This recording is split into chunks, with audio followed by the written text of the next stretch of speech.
Egunon Deneri, nous allons donc commencer cette deuxième intervention. Donc Ayete a ouvert une nouvelle voie pour la paix et donc Ayete, 10 ans après, enseignement et défis, c'est donc le thème de ce débat. Je vais vous présenter nos intervenants. Donc Agouche Hernan, président du Forum international, non, du Forum social, pardon, au Pays Basque, Anaïs Funosas, présidente de Baké Bidéa, et Caroline Gibé-Lafaille, philosophe et membre du CNRS, directrice de recherche. Donc on va rentrer, parce qu'hélas on a peu de temps, donc des interventions brèves, mais enfin la première on a quand même le temps. Alors on répète un peu, mais après ce qui a été dit par les politiques, quels enseignements tirer d'Ayete, voilà, en tirer le positif, mais aussi, évidemment, ses manques. À gauche. Ça marche? Egunon Deneri. Bon, pour moi, c'est un immense plaisir d'être aujourd'hui ici. Moi, j'habite en Daille. C'est vrai que sur cet engagement, il est surtout au Pays Basque Sud. Mais mon regard est permanent sur la dynamique des Paraldés est permanente. Et je retrouve aussi des élus avec lesquels j'ai travaillé sur des anciens dossiers, surtout liés à la langue basque, etc., dans mon ancienne vie en Pays Basque Nord. Et quand j'arrivais par l'autoroute ce matin, j'imaginais notre processus de construction de paix comme une trois voies. Pampelune, Vitoria, Bayonne.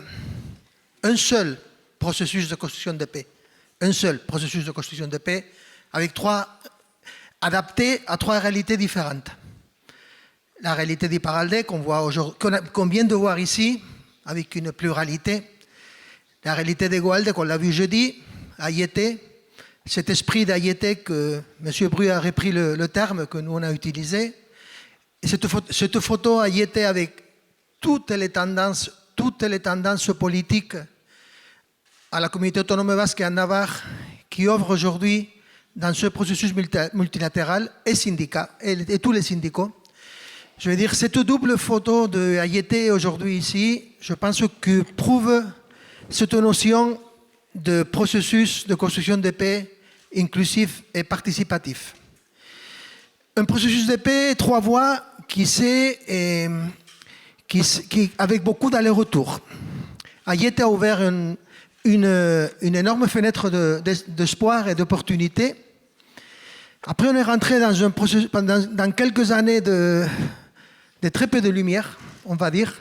La déclaration de Bayonne en 2014, le 24 octobre, ouvre à nouveau cette fenêtre.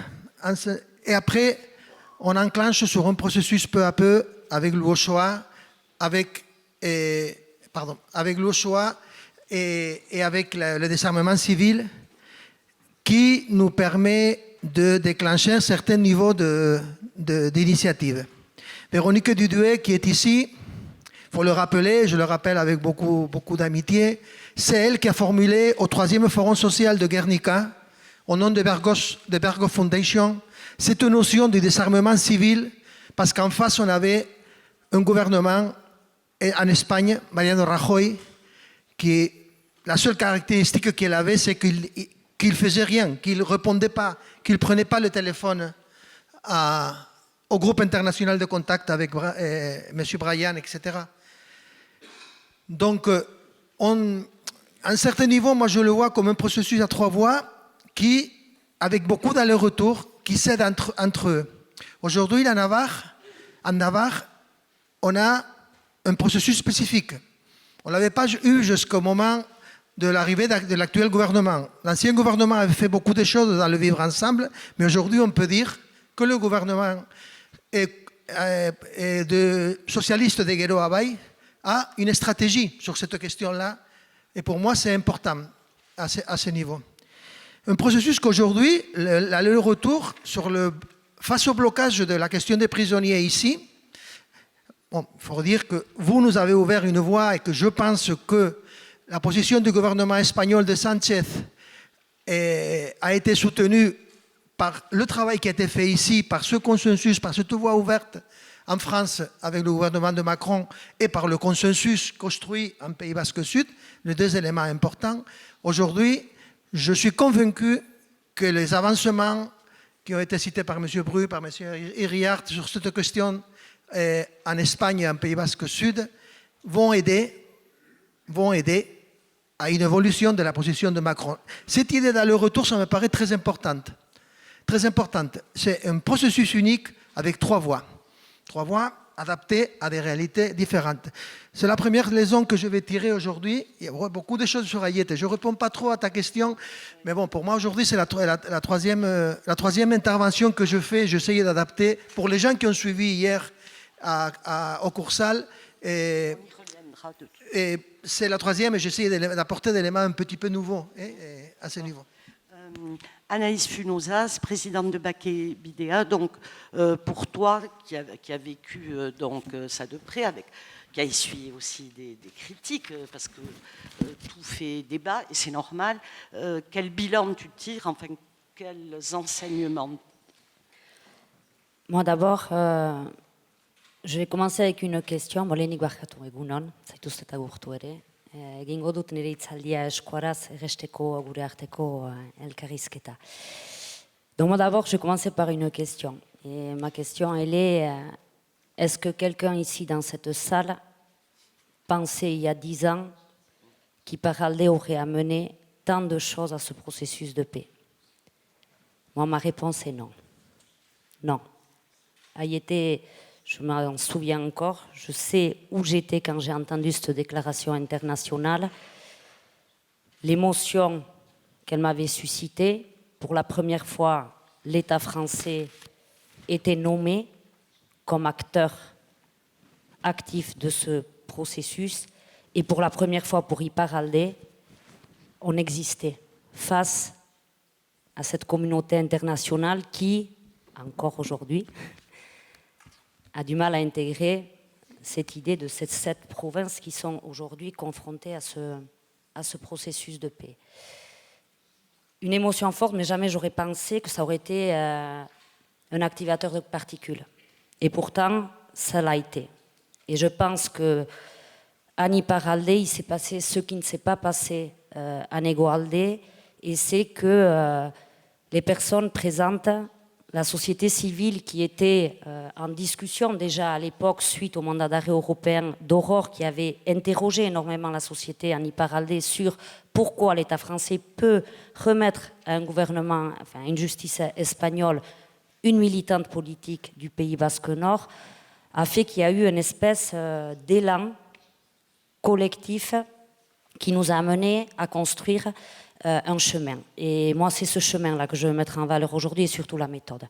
Je crois que Ayete, pour nous, ça a été une révolution mentale et politique. Je crois que tous les acteurs qui œuvrent depuis Ayete, et d'ailleurs la table ronde qui nous a précédés le montre tellement bien, c'est-à-dire qu'on a tous fait un effort. On s'est tous risqués à la paix, malgré nos contradictions, malgré nos désaccords, sachant que nous n'avions pas la même perspective sur l'issue de ce processus. Et moi, je tiens à saluer toutes celles et ceux qui se sont risqués à la paix, toutes celles et ceux, de tous bords confondus, ont su, au moment d'Ayete, laisser de côté, moi je dirais, leur protagonisme et cette envie de capitaliser à court terme pour réellement être à la hauteur du moment. Et moi je crois que ce territoire a répondu au moment historique et a réellement voulu contribuer à tout ça. Et je crois que dans ce chemin-là, on a en plus construit un schéma de travail. On a construit un schéma de dialogue. On a construit la complémentarité des apports et des formes, moi je dirais, de lutte. Et je crois qu'aujourd'hui, grâce à ce chemin-là, et peut-être pas comme en Hegoalde, la société civile est devenue l'aiguillon. C'est la société civile qui montre, qui garde le cap avec une classe politique qui l'a accepté. Moi, je crois qu'il faut le saluer, c'est quand même assez inédit, des politiques qui acceptent, y compris par des moments durs, loup chaud. On est tous très heureux, mais ça a été un moment de crispation. C'est-à-dire la société civile a dû passer par un acte fort pour remettre tous les acteurs face à leurs responsabilités et impulser ce processus de paix. Donc moi, je garde ça, et je crois qu'on est toujours dans ça, et en plus je pense que, chemin faisant, on s'est rendu compte, on s'est complètement approprié du sujet, et qu'on vit dans un processus de paix, nous. Ce processus de paix-là, il existe parce qu'on le veut et parce qu'on le fait. Et je crois qu'on a en plus dans ce chemin-là, on s'est tellement accaparé les contenus, la déclaration de Bayonne, elle a été tellement éclairante pour tout le monde que du coup on s'est substitué aux institutions, on s'est substitué à cet État qui ne faisait pas son boulot et on a réussi à créer la confiance nécessaire des acteurs pour l'avancement. Le désarmement n'aurait pas pu se faire, le TA n'aurait pas fait confiance à la société civile si tous, on n'avait pas fait tout ce travail-là en amont. Nous n'aurions pas réussi à mettre en place cet espace de dialogue avec le ministère de la Justice et enclencher ces premiers pas si les prisonniers n'avaient pas été en confiance avec ce territoire, avec ce qu'il avait construit, avec la feuille de route qu'il a et surtout le cadre de confiance qu'il a construit pour tous les acteurs, parce que moi je pense, contrairement à Negos Squaleri, qu'au Pays Basque, on s'est refusé de rentrer dans une perspective de gagnant et perdant. Et je crois qu'on a été, et peut-être parce que notre histoire aussi est moins imprégnée par les conséquences du conflit armé de l'ETA, ça a été, et je pense, pour moi, le socle en fait, de l'avancement de toutes ces grandes étapes-là. Caroline Gibet-Lafaille. Merci, Caroline Guibet-Lafaille. Alors, je vous remercie de m'avoir invitée à cet événement d'auto-célébration 10 ans après. Je vais quand même rappeler les 5 points de la feuille de route parce qu'on en parle beaucoup pour essayer de mesurer un petit peu où est-ce qu'on en est depuis ces 10 ans. Alors bon, tout le monde le sait, mais quand même, ça vaut la peine. Donc le premier point de la feuille de route, c'était d'inviter ETA à déclarer publiquement l'arrêt définitif de toute action armée et solliciter le dialogue avec les gouvernements d'Espagne et de France pour aborder les conséquences du conflit. Donc ça, apparemment, le désarmement, il y a eu lieu. Après, les conditions, vous les connaissez, ça a été un peu particulier. Le deuxième point, c'était d'encourager vivement les gouvernements français, d'Espagne et de France, à consentir à l'ouverture d'un dialogue. Ouverture d'un dialogue. Troisième point, nous conseillons que des mesures conséquentes soient prises pour promouvoir la réconciliation, apporter reconnaissance, compensation, assistance à toutes les victimes, reconnaître le tort causé, etc. Alors donc promouvoir la réconciliation de la part des gouvernements, reconnaissance de toutes les victimes. Le quatrième point, je lis, de notre expérience dans la résolution de conflits, il y a souvent d'autres sujets qui sont abordés et qui peuvent permettre d'atteindre une paix durable. Nous suggérons que les représentants politiques et acteurs non violents se rencontrent pour discuter des questions politiques. Alors en fait, ce qu'on a vu en France, c'est que les personnes qui ont discuté du processus de paix, en fait, on les a arrêtés et on leur fait des procès. Et le cinquième point, parce que je ne vais quand même pas trop vous ennuyer avec ces histoires de feuilles de route, nous sommes disposés à constituer un comité pour accompagner la mise en œuvre de ces recommandations. Alors, je conçois l'enthousiasme dans ce moment de célébration des 10 ans, mais quand on regarde la feuille de route, finalement, on se dit, il y a quand même beaucoup de choses depuis 10 ans qui manquent en réalité. Donc, le dialogue de la part des États, alors tout à l'heure, j'ai entendu des choses qui m'avaient échappé.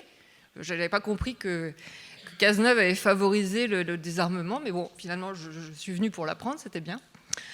J'ai pas vu non plus le dialogue pour la réconciliation, ça c'est pareil, ça m'a échappé, et pourtant Dieu sait que ça fait quand même quelques années que je travaille sur le sujet. Et la reconnaissance de toutes les victimes, c'est pareil, ça a dû m'échapper. Alors, bon, Ben, c'est pas grave, hein, ça va certainement venir puisque finalement beaucoup de choses se font aujourd'hui. Mais voilà. Donc en fait, la question qui se pose un petit peu, au moins qu'on pourrait se poser, c'est pourquoi au fond finalement on a du mal à passer de la constitution d'un pôle qui est l'ennemi absolu, au moins du côté sud, à pourquoi est-ce qu'on n'arrive pas à passer un adversaire politique en fait dans un processus, on va dire, inhérent à la démocratie, où on finit par donner une place à celui qui était son ennemi, si on veut la paix, pour lui conférer le statut d'adversaire avec lequel on peut dialoguer et éventuellement se réconcilier, je ne sais pas si on peut aller jusque-là, mais lui trouver une place dans le champ politique. Alors, en fait, ce type de choses, ça arrive dans plein de pays, y compris dans des pays qui ont connu des formes de dictature comme l'Argentine. Et pourtant, bien sûr, on est très très loin de ces conditions ici. Par conséquent, donc effectivement, passer de l'ennemi à l'adversaire, ça suppose une forme de réconciliation et donc d'en proposer des conditions.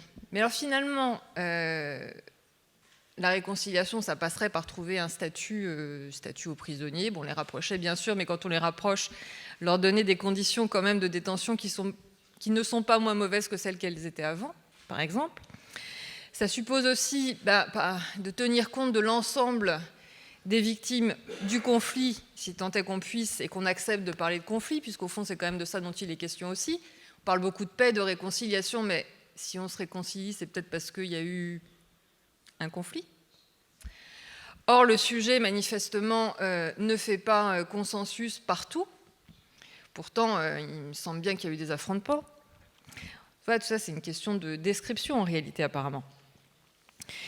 Et puis aussi, finalement, comment on va écrire cette histoire? Alors, précisément, dans les points que je me suis permise de vous rappeler de la feuille de route, il y a cette histoire. Si on veut se réconcilier, il va falloir écrire ensemble un récit. Alors ça, vous l'avez dû le dire déjà. Mais ça veut dire que les parties prenantes du conflit, les deux parties, au moins, vont devoir prendre la parole. Mais alors, comment on va faire et à qui on va donner la parole du côté de ceux qui ont été l'ennemi auparavant? Alors, on a vu ce que ça a donné en Italie, après les années de plomb. On ne peut pas dire que ça soit quelque chose d'absolument équitable, et ça passe pareil, ça ne favorise pas tellement la réconciliation. Donc, les points extrêmement abstraits qui sont listés dans la feuille de route d'Ayete, en fait, c'est important d'essayer de voir comment on peut les concrétiser effectivement. Alors, je ne doute pas que vous y travaillez, bien sûr. Mais au-delà des termes de « on va cohabiter, on va vivre ensemble », il faut organiser le vivre ensemble. Et ça, c'est beaucoup plus compliqué quand on n'a pas reconnu qu'il y a un conflit et qu'on a oublié une partie des victimes. Parce qu'il ne suffit pas, en réalité, il ne suffit pas que la société civile soit seule à intervenir. On a bien vu ce que ça donne, les dialogues entre victimes d'égales, par exemple, et victimes de l'ETA. Mais je sais bien que l'originalité de la situation au Pays Basque, c'est l'implication de la société civile tout à fait remarquable. Néanmoins, le processus ne se construira pas et l'histoire ne s'écrira pas indépendamment du positionnement des États par rapport à cette situation. Bon, je ne vais pas monopoliser la parole.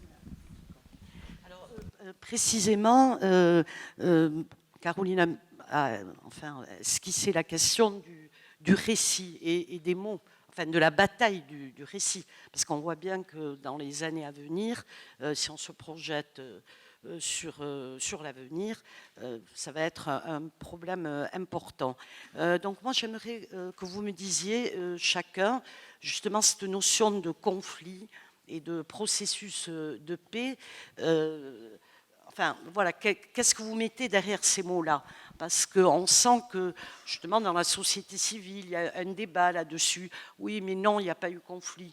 Non, il n'y a pas de processus de paix, même des figures à Bersailles, on va dire, d'importance, sans rentrer dans les détails, remettent en cause, disent non, il n'y a pas de processus de paix, etc. Bon, qu'est-ce que vous en pensez? Voilà, à gauche.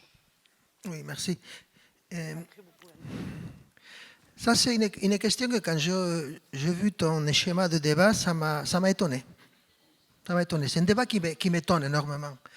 Et processus de paix, nous, le Forum social parle de processus de construction de paix, parce que c'est évident qu'on n'est pas dans un processus classique de paix tel qu'il est défini à notre point de vue, tel qu'il est défini par les standards internationaux. Pas forcément ce que je pense, mais ce que Mais j'entends. tranquille. Enfin, voilà. Non, mais ne te sens pas. C'est une réflexion. Mais ça m'a étonné. Et ces derniers jours, j'ai fait des interviews avec l'ensemble de la presse du Pays Basque Nord. Et autant Euskal Irratiak, Media Basque et Berria, dans la conférence de presse, ils ont posé la question. Et ça m'a étonné. Il est où le problème? Il est où le problème? Nous, évidemment, on n'est pas dans un processus de paix parce que l'État espagnol n'est pas en face. Il n'a pas souhaité. Je voulais rappeler quand même que derrière la déclaration d'Ayete, il y a quand même un accord de 16 points qui est encore fermé, et qui est dans un tiroir avec 3 clés encore, mais qui a existé. Et 16 points accordés entre l'ETA et le gouvernement espagnol. Après, il y a Mariano Rajoy qui est arrivé au gouvernement un mois après. Il n'a pas souhaité s'asseoir à la table de Oslo. Et donc, ce processus n'a pas démarré. Il n'a presque pas démarré, on va dire. Mais ce débat, ça me paraît un débat un peu bizarre quand même. Non, mais je m'explique. Bizarre, vous avez dit bizarre. On est quand même dans un processus de construction de paix. On a tous les éléments. Le désarmement civil de l'ETA, il a été fait dans les paramètres définis, les standards internationaux. La dissolution de l'ETA, elle a été soutenue et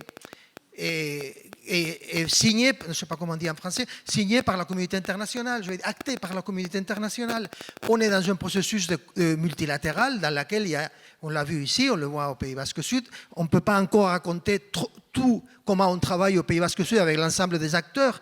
On a nos cadres de travail, il y a plein d'allers-retours avec les acteurs politiques et les acteurs syndicaux. Eux, ils ne souhaitent pas que tout soit public, ce n'est pas un problème. Mais je veux dire, on a dans un certain niveau un cadre. Évidemment, l'Espagne n'est pas au rendez-vous. On souhaiterait que l'Espagne fasse une reconnaissance des souffrances causées. Et la France? Et la France, on souhaiterait aussi, les implications au niveau du GAL sont connues, sont montrées, il y a des engagements. Moi, je travaille au Sud, je m'occupe de ça. Cette question, je laisse aux acteurs d'Iparralde, aux acteurs élus de répondre. Alors, juste une petite réaction, Caroline. Je vais finir, Béatrice, s'il te plaît. Non. Donc, désolé. Et dans ce que, je sais qu'il y a une contrainte du temps, mais je vais finir parce que m'a paru une question importante. On est dans un processus de construction de paix. On aimerait que l'Espagne soit au rendez-vous, reconnaisse tout ça, reconnaisse la souffrance causée, mais on ne l'attend pas. Et si on ne l'attend pas, qu'est-ce qu'on fait? On reste assis, on ne fait rien. Non, on fait.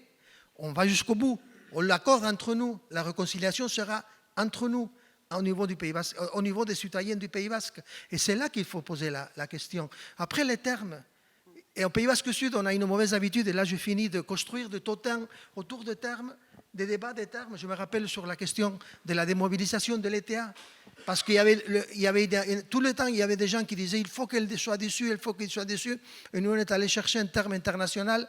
Et après, quand j'ai lu la dernière interview à l'ETA, et quand l'ETA il a fait sa déclaration, il a fait une interview, un livre, une interview, il y avait même une caricaturisation du terme de la démobilisation dans cette interview. Je dis, on a fait le compte peut-être, il fallait qu'on parle de dissolution. Mais il y a des fois qu'on fait des débats autour de la terminologie que je suis vraiment étonné. Et ici, sur cette question-là, ça m'a étonné, la question. D'accord. Justement, une réaction de Caroline, puisque vous nous avez relu les 5 points d'Ayete. Donc là, il y a un peu, enfin, pas de vision, mais bon, à gauche, voilà, les choses avancent, bon, on le sait. Mais quelle est votre opinion, vous qui êtes chercheuse, vous qui avez une certaine distance, on va dire Oui, alors, effectivement, je pense que les termes sont importants. De fait, il y a, comme vous le disiez, c'est juste, le processus de désarmement a été suivi par des observateurs internationaux. Donc, de ce point de vue-là, on a coutume de considérer les notions de paix négative et de paix positive. Au moins, là, on est dans une situation de paix négative dans la mesure où il y a eu démilitarisation. Mais bon, c'est toujours la même histoire, en fait, dans la mesure où les États n'ont pas participé au processus, on est dans une situation très différente de celles qu'ont connu bien d'autres pays, ne serait-ce que la Colombie récemment, l'Irlande du Nord, l'Afrique du Sud, etc. En revanche, sur la notion de conflit, c'est un enjeu fondamental, puisque en Espagne notamment, il y a une très forte récusation du fait qu'il y ait eu au Pays Basque un conflit. Donc ce type de situation, ça ne se décrit pas de 40 façons. Soit c'est la guerre, soit c'est le conflit, soit c'est des affrontements. Mais il me semble qu'à minima, on peut admettre quand même qu'il y a eu, ou sinon effectivement c'est le terrorisme sporadique, etc., qui est la version que l'État espagnol veut défendre effectivement. Et c'est sûr que du côté basque, l'enjeu est de faire reconnaître qu'il y a eu un conflit sur le territoire basque et au Pays basque en réalité, enfin bon, avec des délocalisations. Anaïs, sur ces batailles du récit, sur la notion de conflit, de processus de paix, qu'est-ce que l'on met derrière ces mots? Mais moi, je pense qu'on met derrière ces mots une résolution politique au conflit. Moi, je partage complètement le point de vue d'Agouche. Enfin, on ne va pas rentrer dans une guerre terminologique entre nous, quand même. Je pense pas. Je crois qu'on a tous compris de quoi on parle. Et la table ronde d'avant, elle exprime très très bien. Il n'y a pas un élu qui n'a pas dit qu'il n'y a pas un conflit. Et c'est justement parce que la réalité de ce conflit est existante dans ce territoire qu'on n'a pas trouvé la solution des prisonniers, qu'on n'a pas encore la résolution, parce qu'on n'a pas les États qui ont une capacité aujourd'hui d'amener une réponse démocratique et politique aux questionnements posés par les territoires du Pays basque, parce que j'y ai inclus aussi l'État espagnol. Moi, j'en reviens, et excusez-moi, je m'excuse auprès des experts internationaux, mais du schéma classique des négociations. Moi, je défends notre processus de paix parce que j'ai aussi peut-être eu la chance de le vivre à la première personne avec tout ce que ça a supposé d'inventivité, de relationnel, de conviction. Et moi, je crois que c'est le chemin qu'on fait au Pays basque, c'est les accords qu'on crée au Pays basque, c'est je dirais, le contenu politique qu'on cherche à résoudre qui va amener à ce qu'on se mette autour d'une table. Nous, ici, à Iparralde, qu'on le veuille ou non, on a changé de paradigme. C'est-à-dire qu'à un moment donné, quand on a fait l'analyse, l'État n'acceptera jamais de se mettre autour d'une table avec le groupe armé. Qu'est-ce qu'on fait? On subit ou on montre à l'État que tu aurais dû faire ça et les conséquences du conflit, il faudrait que ça se résolve comme ça. Donc c'est l'entité d'Iparralde, dans sa diversité, société civile élue, qui a porté l'envie et la volonté, la détermination du territoire de dire voilà comment on doit résoudre. On a un conflit politique, on a besoin d'un processus de paix, on a besoin aujourd'hui que votre justice, elle se mette au service de ça. Aujourd'hui, au Pays basque Nord, c'est pour certains juges la société civile, ses élus, le processus de paix qui est le garant du non-recommencement des faits. Et au Pays basque Nord, aujourd'hui, celui qui met en risque l'ordre public, c'est le parquet national antiterroriste. Voilà ce qu'on a fait. On a renversé les logiques. On a arrêté de chercher l'ennemi entre nous. On a compris qu'aujourd'hui, si ce territoire, et je ne sais pas qu'est-ce qui sera, je ne sais pas quel sera notre devenir. Je ne sais pas jusqu'où nous amènera ce chemin. Mais par contre, j'ai plus peur de ce chemin-là. Parce que nous avons tous compris qu'ici, on est opposants politiques, adversaires politiques, qu'on veut vivre tous ici ensemble et que la solution à l'ensemble des problématiques, c'est Paris qui devra l'amener à ce territoire. Voilà. À gauche, intervenir. Je voudrais rajouter quand même, pendant des années, le questionnement du terme processus de paix arrivait des secteurs qui nient l'existence d'un conflit politique, justement. Et c'est pour cela que quand ces derniers jours, en Iparralde, j'ai découvert ce débat, parce que je ne le connaissais pas, hein, et ça m'a étonné ces questions, et ça m'a étonné qu'aujourd'hui ça arrive à cette question-là. Je me suis dit, le questionnement, maintenant, tel que j'interprète, vient d'une autre partie. C'est peut-être minoritaire, mais bon, ça existe, donc ça mérite d'être... Mais c'est important le débat, je pense. C'est pour cela que, même si au début, je rentrais un peu en disant ça m'a étonné, mais c'est vrai, hein, et je le dis en toute sincérité. Et bon, c'est un débat qu'il faut affronter, et je reviens sur le dernier argument. Et si l'Espagne et la France ne sont pas au rendez-vous d'un processus classique, il ne faut pas les attendre. On ne les a pas attendus pour le désarmement. Mariano Rajoy avait la théorie, je me rappelle très bien du ministre de l'Intérieur qui dit le TLC, qu'est-ce qu'il doit faire? Il amène les armes dans une caserne de la garde civile et nous, on les prend. S'il vous plaît, qu'est-ce que c'est ça? Ça, c'est de l'intelligence politique. Ça, c'est une chose qu'ils nous ont dit ces derniers jours. Et à Yété, tous les experts internationaux, ils ne comprenaient pas l'attitude de l'Espagne de ne pas être au rendez-vous sur des choses élémentaires et sensées. C'est-à-dire un désarmement. C'est mieux que les armes soient comme ils sont aujourd'hui, qu'ils soient dans des sous-lots ou dans des caches dans la montagne. Et 15 jours avant le désarmement, ils ont apparu à Irún, au Mont-Saint-Martial, un jour de forte pluie, il a apparu une cache d'armes. C'est beaucoup mieux que tout ça démantelé. C'était impensable à ce moment-là, la position du gouvernement espagnol, et je pense qu'aujourd'hui, il ne faut pas attendre. On va maintenant aborder les défis, justement, pour les années à venir. Enfin, parce qu'après ces journées, je pense que la société civile se demande qu'est-ce qu'il va se passer, qu'est-ce que l'on peut faire, qu'est-ce qu'on attend des États français, espagnols, rien peut-être. Voilà, donc Anaïs.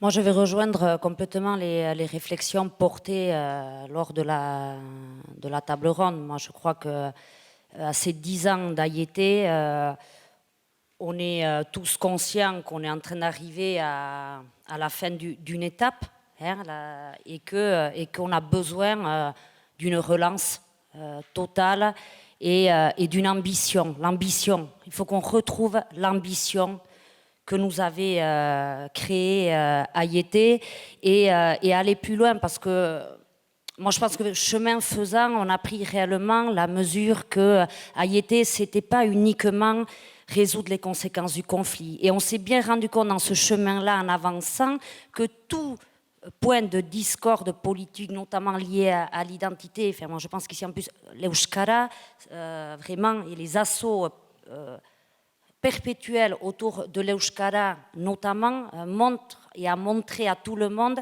le besoin qu'on aille réellement en fait à avoir un agenda de territoire, un agenda politique, parce qu'on a tous envie de construire un vivre ensemble. Moi, la réconciliation, vous m'excuserez, mais moi, je me sens pas... moi, je ne me suis pas fâchée avec les gens sur ce territoire. Moi, je ne crois pas que c'est un peuple qui doit se réconcilier. C'est un peuple qui doit apprendre à vivre ensemble, dans sa diversité, dans ses histoires, dans son passé. Et moi, je crois que là, on a un gros défi. Il faut qu'on arrive à construire une mémoire, les élus en ont parlé, inclusive. On doit aller voir, comprendre ce qui s'est passé. On s'est beaucoup centré sur l'histoire liée à l'organisation Armée ETA, mais je crois qu'on a tous pris la conscience que ça va au-delà, que tout ça, c'est la conséquence de quelque chose. Donc, c'est quoi l'origine? Et ici, à Niparalde, qu'est-ce qui s'est passé? On doit laisser personne de côté, parce que ce qui se joue, c'est la génération qui se construit sur Ayété et celle d'après. Donc moi, je pense que là, on a un gros défi de mémoire, de construction de récits, et comment on fait cohabiter ces récits, et comment tous ces récits peuvent aujourd'hui exister, et comment, malgré toutes ces souffrances, on devient aussi garant de la parole libre en Pays Basque. Tout le monde doit pouvoir pleurer ses morts, doit pouvoir raconter son histoire, même si elle peut être, pour certains, choquante ou blessante. Mais on a une responsabilité collective à tout ça, parce qu'autrement, on crée, pour moi, les frustrations. Et après, moi, je pense, et je reprends aussi certaines paroles des élus ce matin, on a besoin de construire un nouveau consensus. On a besoin de refaire ce qu'on avait fait à Ayété. Cette déclaration de Bayonne, on l'a faite avancer. Mais maintenant, ce n'est pas l'avancée qu'il faut, c'est la faire évoluer. Et je rejoins ce qu'a dit Alain. Il faut la faire évoluer. Il faut lui amener plus de contenu. Il faut lui amener plus d'ambition, parce qu'elle a été, et elle est encore, je pense, dans son contenu et son esprit, réellement une feuille de route qui s'applique naturellement après dans la gestion de d'autres problèmes, comme on a vu pour l'Euskara. L'Euskara, il y a eu une référence de territoire, une société civile qui est sortie dans la rue, et des élus unis qui sont montés à Paris pour dire ça, c'est pas acceptable. Et je partage en partie, en réussissant quand même à à court terme que le constitutionnel ne mette pas tout en danger. Caroline Gibet-Lafaille, les défis. Alors, je pense qu'on se focalise beaucoup sur l'histoire du désarmement, sur la démilitarisation d'ETA, mais en réalité, pourquoi au fond, pourquoi il y a des gens qui se sont décidés à prendre les armes? C'est bien parce qu'il y avait des problèmes initialement. Et à mon avis, l'avenir, alors bien sûr le contexte a largement évolué, je ne parle pas effectivement des origines franquistes, etc., parce que c'est quand même un groupe qui a duré 60 ans. Il y avait certainement des raisons qu'en sociologie on qualifierait de bonnes raisons, mais l'avenir du Pays Basque, c'est la question de savoir si effectivement les raisons pour lesquelles il y a eu un conflit armé ont trouvé une issue ou des solutions. Par conséquent, est-ce que, comme le disait partiellement Anaïs, est-ce que les questions sociales, les questions de terre agricoles notamment, est-ce que les questions immobilières et de langue ont trouvé les solutions qui avaient pu être susciter des conflits et des tensions dans le pays? Je crois que c'est surtout ça. C'est une chose, la paix est négative, comme on dit, le fait que les armes se soient tues. Est-ce que les raisons pour lesquelles des gens ont décidé de mener une lutte clandestine ont trouvé une issue ou pas? Par ailleurs, je suis assez d'accord avec ce que vous disiez, Anaïs, sur l'histoire du récit. Le fait que chacun puisse, en effet, raconter sa part sans être immédiatement labellisé de façon négative ou qualifié de façon négative fait partie des choses qui sont importantes.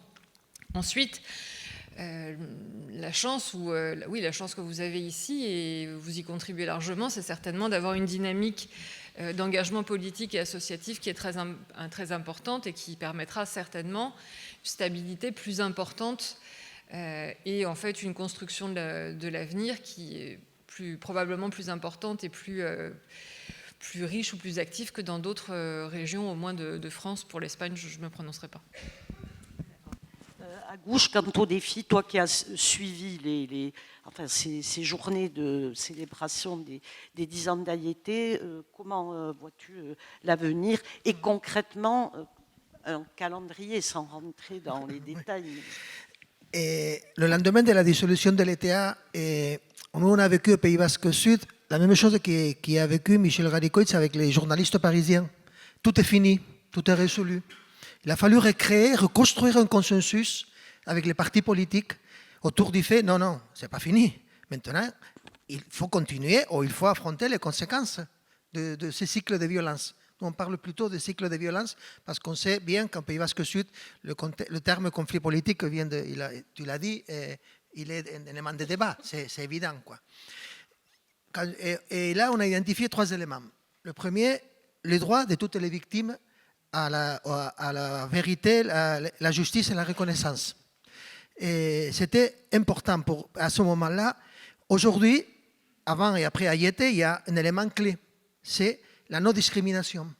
Les victimes de l'ETA se sentent discriminées par un certain nombre de choses qui se passent. Les victimes de l'État, qu'on on appelle comme ça, de l'État, ils se sentent discriminés parce qu'ils sont victimes de deuxième degré. Donc ça, c'est le premier élément. Dans l'imaginaire collectif en Igualdé, et quand on parle des victimes, on imagine immédiatement victimes de l'ETA. On ne passe pas à toutes les victimes. Il faut casser cet imaginaire collectif. Il faut vraiment penser à toutes les victimes et sortir de cette idée de victimes d'une partie de l'autre partie. Les victimes, c'est à tous. Ça nous appartient à tous. C'est la société qui doit les accompagner, à toutes les victimes. Premier élément. Deuxième élément, la question des prisonniers. On a fait beaucoup d'avancées sur cette question-là. Et on a fini avec l'isolement, on a fini avec l'éloignement, on a fini avec une politique d'exceptionnalité qui faisait que tous les prisonniers seraient dans le premier degré, quelque chose de similaire au DPS, mais bon, avec beaucoup de différences, hein, mais quand même. Aujourd'hui, tous les prisonniers sont ou sur les prisons du Pays Basque ou sur les prisons autour du Pays Basque, et la plupart, sauf un, ils sont en deuxième degré ou troisième degré. Ça, c'est la politique espagnole, pénitentiaire. Aujourd'hui, 3 objectifs principaux. Le premier, il faut démanteler la politique d'exceptionnalité pénitentiaire qui existe encore. Un prisonnier qui accomplit un quart de sa peine, il a des droits déjà, qui n'ont jamais été appliqués aux prisonniers de ce type-là. Deuxième important, les prisonniers qui sont autour du Pays Basque, il faut qu'ils arrivent dans les prisons de Navarre et de Pays Basque. troisième élément, il y a l'application de cette directive européenne qui permet regrouper les peines accomplies en France. Ils doivent compter aussi en Espagne, ce qui n'est pas encore le cas. Et c'était 4, pardon, et pas 3. Quatrième élément, que c'est le débat important en ce moment en Pays Basque. Le gouvernement basque vient d'avoir les compétences en matière de politique pénitentiaire. Donc il faut définir ce que nous appelle un itinéraire de réintégration, un itinéraire de réinsertion. Encore, les mots sont importants, mais on sait qu'est-ce qu'on veut dire, et c'est important aussi de les définir. Ça, c'est un débat important en ce moment.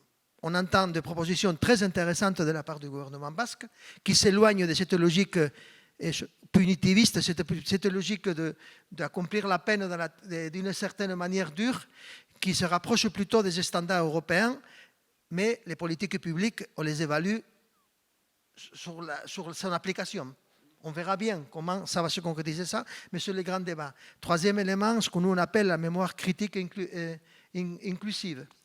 Et là-dedans, il y a la question de la bataille du récit. Hein. Évidemment, ça c'est l'élément central où il y a des différences. C'est là qui est le grand débat. Pourquoi? Le pourquoi pourquoi est arrivé tout ce qu'on a vécu? Hein? Pourquoi existait un certain nombre de choses? Là aujourd'hui, nous on est très inquiets sur cette question-là. Ça fait des années qu'on tourne autour de cette question avec les mêmes réponses tout le temps. Les partis sont là. Il y a des totems qui ont été construits autour des termes qui sont difficiles aujourd'hui à démolir, on va dire, ce totem. Comment il faut avancer? Pourquoi on est inquiet? Pardon. Parce que la société avance très rapidement. Il y a un débat qui est complètement déséquilibré entre les partis politiques et la société sur cette question-là. Complètement déséquilibré. C'est vrai que le débat entre les partis politiques, il a un énorme écho médiatique dans les médias. D'une manière récurrente, de temps en temps, on a des moments de tension énormes. Là, on arrivait à Ayete avec 3 semaines de tension très importantes sur cette question. Et pourquoi on est inquiet? Parce que ça commence à créer une certaine fatigue. Et on va produire ce que personne ne veut. Passer la page trop rapidement. Trop rapidement. Qu'est-ce qu'il faut faire à ce niveau? Nous, ce qu'on propose, c'est sortir ce débat de l'espace de crispation actuel, de ces totems, de ces termes, et l'amener dans un espace constructif, le sortir du micro, en fait. L'amener dans un espace de travail discret, comme on a fait avec d'autres choses. Il y a un élément qui est très tendu, que c'est ce qu'on appelle les onghiettori, la bienvenue au presso. Aujourd'hui, c'est un élément qui est en voie de résolution. Je vais donner et ça a été un élément de crispation politique pendant des années en Pays Basque Sud. Je vais donner un chiffre. Cette année, il y a eu 25 escarcélations et 2 onghiettori. L'année dernière, il y avait 28 et 7 onghiettori. Si tu demandes à un citoyen du Pays Basque Sud sur les onghiettori, il va penser qu'il y a toutes les semaines. Et ce n'est pas vrai. C'est pas vrai, c'est une question qui est en voie de résolution. C'est l'écho médiatique qui est très grand de la presse espagnole. Les journalistes, espagnole. là, je vais pas faire une évaluation sur ça. J'ai mon critère. En tout cas, les médias se font écho d'un débat politique. C'est clair, je veux dire, s'il n'y a pas ce débat politique qui est en voie de résolution, il n'y aurait pas cette question. Ça, c'est l'élément de tension important. Il faut arriver à la mener dans une situation constructive. Et je finis. Pourquoi? On dit tous, on est inquiet. La jeunesse en Pays Basque Sud ne sait pas qui était Miguel Ángel Blanco, ne sait pas qui était Lasse Zabala. Et les enquêtes le disent, ce n'est pas moi. Et il faut construire, il faut transmettre aux jeunes une culture de droits humains, une culture de paix, une culture de résoudre les conflits, parce que conflit il va toujours y avoir, autour d'un seul instrument, le dialogue. Et cette crispation politique, qu'est-ce qu'il transmet aux jeunes? Crispation. Crispation, non dialogue. Donc, il y a une contradiction quelque part entre ce qu'on dit et ce que nous tous on défend, les politiques, les syndicats, les acteurs sociaux, et après la réalité dans laquelle on est. Difficile, très difficile d'arriver à ça, il faut le dire. Justement, au Pays Basque Nord, on l'a vu dans la table de débat précédente, il y a un consensus entre tous les partis, bon, sauf le RN. Tout le monde est présent, enfin, disons, ne partage pas, enfin, je ne sais pas si vraiment il y a consensus sur tout, mais au moins en apparence, il y a des rapprochements et ça a été démontré. Donc, quel est le défi maintenant? Comment faire, j'allais dire, comment négocier avec le gouvernement français? On est en période d'élection présidentielle. Est-ce que ça peut être un moment clé pour justement faire avancer le débat et les solutions? Moi, pour répondre à la question, est-ce qu'il y a consensus? Oui, il y a consensus et ça a été exprimé plus tôt. Et je pense qu'en plus du consensus, je crois qu'il y a vraiment la volonté de passer à autre chose. 10 ans après tout ce qu'on a fait, il y a la volonté de passer à autre chose et les élus l'ont très bien dit. Il va falloir que la société civile renclenche une phase de mobilisation forte pour que ce gouvernement agisse, ou au moins le prochain finisse. Et je pense qu'il y a consensus sur ça aujourd'hui en Pays Basque. On n'acceptera pas après tout ce qu'on a fait, parce que en effet, franchement, ça a demandé à chacun d'entre nous.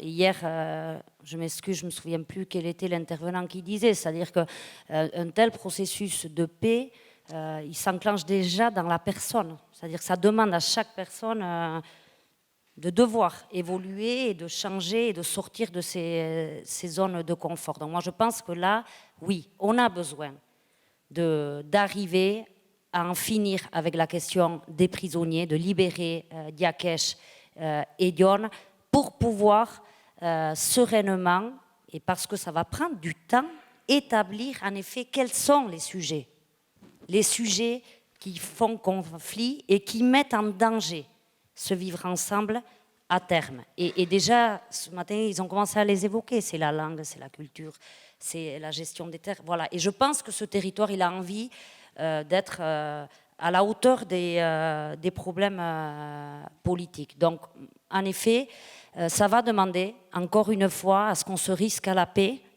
à ce qu'on soit inventif et que Paris nous entende dans notre diversité et dans notre complémentarité. Et nous, en tout cas, c'est vers là qu'on va, mais c'est aussi parce que les élus en ont besoin. C'est-à-dire, pour se faire entendre à Paris, il faut que la société civile organise ce rapport de force. Et ça, je ne l'ai pas dit tout à l'heure. Et je crois que la force aussi, Annie Paraldé, je pense que ça a été ça, de comprendre la construction de ce processus de paix quand il n'y a pas un État dans l'articulation d'un rapport de force permanent. C'est-à-dire que le rapport de force, ce n'est pas quelque chose de négatif, c'est quelque chose de nécessaire. Et que ça doit passer, y compris par des mobilisations et y compris par des actes de désobéissance civile, parce qu'en effet, c'est la légitimité qui compte. C'est ça. Et je crois qu'on se sent légitime dans notre combat. Caroline Gibet-Lafaye, sur ce rapport de force avec le pouvoir politique, enfin, comment vous le percevez, ou quel est votre sentiment? Je ne suis pas la meilleure personne à qui il faut poser la question. Je crois justement que c'est celle que je voulais poser à Anaïs. Comment? Parce que effectivement, il est indéniable que l'originalité de ce qui s'est passé au Pays Basque, c'est la place ou le rôle qu'a joué la société civile dans la conclusion de ce cycle de violence. Mais comment est-ce que vous pensez pouvoir peser dans le rapport de force face à l'État français, dont vous avez souligné tout à l'heure qu'effectivement c'était quand même pas une préoccupation centrale dans l'agenda politique, en particulier en ce moment, puisqu'on est quand même assez loin effectivement du pouvoir central. Et en dépit de toute la bonne volonté que vous avez effectivement, comment est-ce que vous imaginez pouvoir... alors bien sûr, il y a des représentants politiques auprès desquels vous intervenez et qui ont aussi... qui mènent aussi campagne, si on peut dire, en faveur du Pays Basque. Mais est-ce que vous pensez que ça va suffire, quelques élus, pour peser dans ce rapport de force? Je vais répondre... J'ai beaucoup de respect pour les élus de ce territoire, parce que je pense qu'ils ont eu beaucoup de courage et qu'on s'est fait entendre à Paris parce que c'est pas... c'est peut-être le regard extérieur qui pense que c'est des élus locaux Pour nous, ce n'est pas des élus locaux, c'est des élus de ce territoire. Et moi, je pense qu'en effet, ils ont fait énormément évoluer les choses et que le désarmement, il a pu se faire aussi grâce à ça. Grâce à ces élus qui ont su faire comprendre à l'autorité politique, la société civile ira jusqu'au bout. Et cette société civile, elle est prête. Elle est prête à devoir, y compris passer par des arrestations, par une incarcération, parce qu'il en est du devenir de ce territoire-là. Donc moi, je crois en ça, et je crois en ce schéma, et je crois qu'on rentre dans une phase où, en effet, il va falloir qu'on détermine rapidement comment et quelle devra être la prochaine séquence de mobilisation pour que Paris comprenne que la non-gestion, ce qui s'est passé avec le désarmement, parce qu'il y a eu une gestion de l'État. L'État a fini par gérer avec les artisans de la paix ce désarmement dans le cadre que les artisans de la paix ont défendu. Et le cadre étant ce qui était, moi je pense, préconisé dans les standards internationaux. Alors on peut le remettre en question.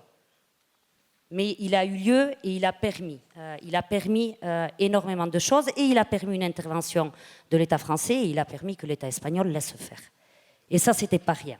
Et ça, c'était pas rien au moment où était le processus de paix. Donc nous, on se prépare en effet à une nouvelle phase qui mettra le sujet sur la table à un moment où, en effet, on a tout cet arsenal antiterroriste qui a pris complètement le dessus, où on a une opinion publique qui est complètement maintenant baignée dans ce discours antiterroriste, et avec un procès Bataclan aujourd'hui, évidemment, qui rend moins audible. Mais ce n'est pas pour ça que, moi je pense, en tout cas c'est ma conviction, que ce territoire ne va pas trouver et le plaidoyer et le moyen de mobilisation pour faire lever le verrou. À gauche, si j'ai bien lu la presse et le compte-rendu des 2 journées, justement un peu dans ce droit fil, tu as dit, je crois qu'il fallait des garanties de non-répétition. Hein, et donc, voilà, un peu dans le droit fil de ce qui vient d'être dit, comment tu vois ce rapport de force politique à avoir justement pour garantir la non-répétition? Oui. Et je reviens sur ça, mais je veux quand même rebondir, c'est très intéressant. Et moi, je vais parler du consensus. Vous avez parlé du rapport de force, moi je vais parler du consensus. Ça a été la méthode de construction, de co-construction de notre processus. Et peu à peu, tous les acteurs institutionnels, politiques, syndicaux, sociaux, ils ont décidé de participer dans ce processus. C'est pour cela que nous, aujourd'hui, on parle de multilarité. Je ne sais pas si on dit comme ça très bien. Et je vais mettre un exemple. Et il faut quand même savoir comprendre les besoins des autres. Et là, on est un peu loin encore de ce type de choses en Pays Basque Sud. Par exemple, dans les mobilisations pour les prisonniers de Saré, il y a tous les syndicats, tous les syndicats. Et des fois, on entend des phrases de dire « Oui, mais UGT, il est là-dedans, mais il n'y a que 2 personnes qui viennent. » Non, mais pour eux, c'est quand même un exercice important de l'avoir fait. Et ça donne à Saré une pluralité très importante. Ce n'est pas une question simplement quantitative, c'est aussi qualitatif. Et donc, on est là aujourd'hui en Pays Basque Sud. Il y a un processus multilatéral avec plein d'acteurs qui sont importants. Et donc, ça, il faut le soigner. Il faut que les gens comprennent pourquoi les autres rentrent et comprendre leurs difficultés aussi. Des fois, on regarde les autres avec nos lunettes, en pensant non, il faut qu'ils fassent ce que nous on fait. Non, il faut que nous tous on s'adapte aux besoins des autres. Et c'est comme ça qui a été construit. Moi, je définis ça comme un escalier dans lequel on monte peu à peu des accords, etc., etc. Aujourd'hui, on est quand même dans une phase sur la question des prisonniers en Pays Basque Sud très important. L'itinéraire de réintégration doit se faire sur le consensus institutionnel, le consensus politique et le consensus avec les prisonniers. Parce que ceux qui vont faire ce chemin, ça c'est important aujourd'hui. Je reviens sur les conditions de non-répétition. Ça c'est un objectif de tous les processus de paix, standard ou non standard. Nous, c'est l'objectif. Aujourd'hui, ce n'est pas garanti. C'est pas garanti qu'on a des... Pour cela, il y a 2 éléments qui me paraissent importants.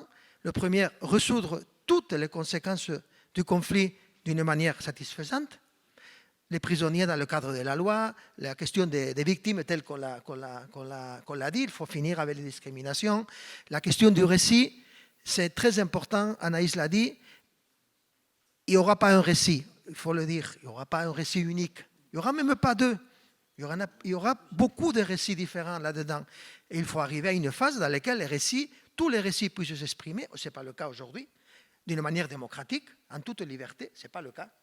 Et deuxièmement, à une phase dans laquelle on s'écoute sur ces questions-là. On s'écoute et on arrive à, je ne vais pas dire à se comprendre, c'est compliqué de se comprendre sur le pourquoi tout est arrivé. C'est très compliqué parce qu'il y a beaucoup de souffrances qui sont toujours ouvertes. Et il y a des blessures qui ne sont pas encore fermées. Mais il faut arriver quand même que ces débats, on puisse s'écouter. Et on n'est pas là. On ne s'écoute pas sur cette question-là. Donc, et surtout, et je reviens, parce que c'est les nouvelles générations qui doivent garantir les garanties de nos répétitions. C'est à eux qu'il faut quand même transmettre un récit polyédrique, on dit en français, non, de toutes les couleurs, que toutes les couleurs soient représentées, multicolores, oui, et que quand même tous les récits soient, je veux dire, écoutés, respectés. Et après, on n'est pas d'accord, bien évidemment, on ne sera jamais d'accord sur pourquoi tout est arrivé. C'est impossible, avec toute la souffrance qu'il y a eu en Pays Basque Sud et en Pays Basque Nord aussi. Nous arrivons au terme de ce débat, puisque je crois qu'on doit terminer à 11h30. Donc je pense qu'on va passer un peu à la conclusion.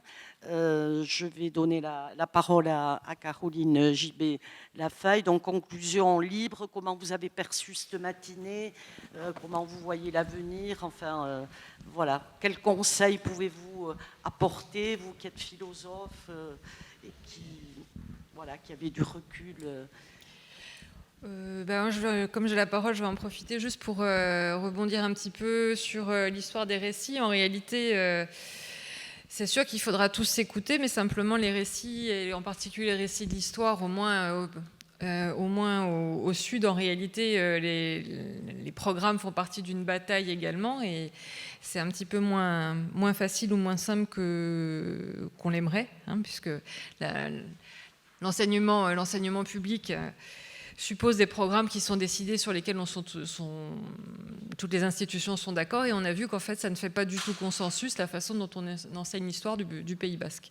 Alors justement, encore une fois, cette question elle est fondamentale. Je pense que pour en deux mots conclure sur le sujet, en effet on est dans un processus de paix négative, et la construction appartient, pour la transformer en une paix positive, aux acteurs du Pays Basque et certainement à la société civile. Ensuite, le rapprochement des prisonniers, en réalité, c'est un droit fondamental. Alors, je ne sais pas si c'est une énorme conquête, mais c'est sûr que c'est important que les droits des prisonniers soient respectés. Ça, c'est sûr. C'est sûr. C'est-à-dire que ça vous semble un petit peu vraiment le... je ne sais pas, oui. Respecter les droits des personnes, oui, il me semble que c'est un minimum dans la démocratie. Qu'effectivement, ça paraisse être une conquête, c'est important, mais après, c'est quand même leur droit, le rapprochement familial, entre guillemets. C'est très difficile à obtenir. Tout à fait, ça a été très difficile à obtenir. Et d'ailleurs, on peut se demander, au fond, pourquoi c'est si compliqué de la part des États espagnols et français de respecter le droit. À gauche, une petite conclusion sur... alors, c'est 3 jours finalement de débat et conclusion. Oui, moi je reste un peu sur un terme qu'a utilisé Véronique, un processus qu'on n'avait jamais imaginé il y a 10 ans. Un processus au début avec un gouvernement en Espagne qui ne voulait pas entendre, et un processus qu'à partir de 2014, un nouveau cadre est créé sur l'impulsion de la société civile. On ne va pas rentrer dans tous les détails. Aujourd'hui, il faut persévérer. On est fatigué. Au Front social, il faut le dire, on a l'impression qu'on rame contre-courant souvent dans tous ces débats qu'on a évoqués. Mais il faut être persévérant. La construction de la paix, c'est quelque chose qu'il faut nourrir, il faut arroser tous les jours. Tous les jours, il faut l'arroser. Il faut quand même se marquer de nouveaux objectifs. Et je suis absolument d'accord avec Anaïs. Il faut quand même, en ce moment, être ambitieux et de se dire, non, il manque encore des choses à faire, mais on n'a jamais eu l'opportunité qu'on a aujourd'hui. Les majorités politiques au Parlement de Navarre, les majorités politiques au Parlement basque, la majorité politique au Congrès espagnol, c'est des éléments, chacun dans son cadre, qui nous permet d'avancer le consensus politique, institutionnel, et social et syndical qu'on a en Pays Basque Sud. Moi, quand je commençais avec le Forum social en 2015-2016, je ne l'imaginais pas. Je veux dire. Aujourd'hui, tous les syndicats rament dans le même sens. La majorité politique rame dans le même sens. Donc il faut persévérer. Je ne vais pas m'étendre sur les objectifs qui nous restent. Je l'ai déjà identifié dans ma précédente intervention. Moi, je suis optimiste. Parce que c'est comme ça, quoi, je veux dire. Hein. Par nature. Oui, bon, je suis optimiste et c'est ma manière d'y être. Mais je crois qu'il y a des éléments suffisants pour être optimiste. Aujourd'hui, il faut finir de manière... Le terme intégral, on peut l'interpréter de beaucoup de manières, mais une solution complète et intégrale aux conséquences du conflit. Ouvrir le débat ouvert en Pays Basque sur les raisons, sur le pourquoi. Bon, il est entre les mains des partis politiques.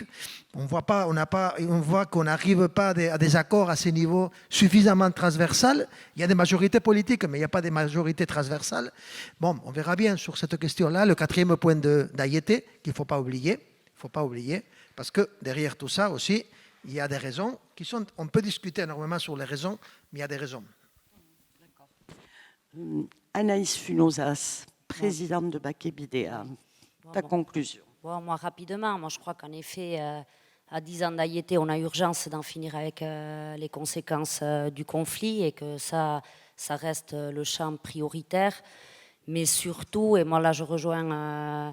à gauche, il est temps que réellement on se penche sur ce point 4 d'Ayete, sur lequel on n'a pas pu encore se poser parce qu'on a dû et on est en train de construire la résolution des conséquences du conflit. Mais je crois que le fruit est mûr, parce que je crois qu'on a conscience. Alors chacun y mettra ce qu'il voudra dans ce point 4. Mais je pense que tant qu'on ne se met pas autour d'une table pour s'interroger sur ce que veut dire ce point 4-là, on ne saura jamais jusqu'où on pourra aller. Donc voilà, et terminé, bon, moi aussi, je ne sais pas si je suis une positive, mais moi, ce processus de paix-là, il m'a fait croire en ce territoire. Et moi, à chaque fois qu'on me demande est-ce que vous avez confiance en l'État français, je dis non, moi j'ai confiance aux gens qui vivent ici, aux élus qui sont à nos côtés et dans les interlocutions et à notre capacité à ne pas renoncer et pas accepter qu'on nous amène dans une voie sans issue. Mile esker.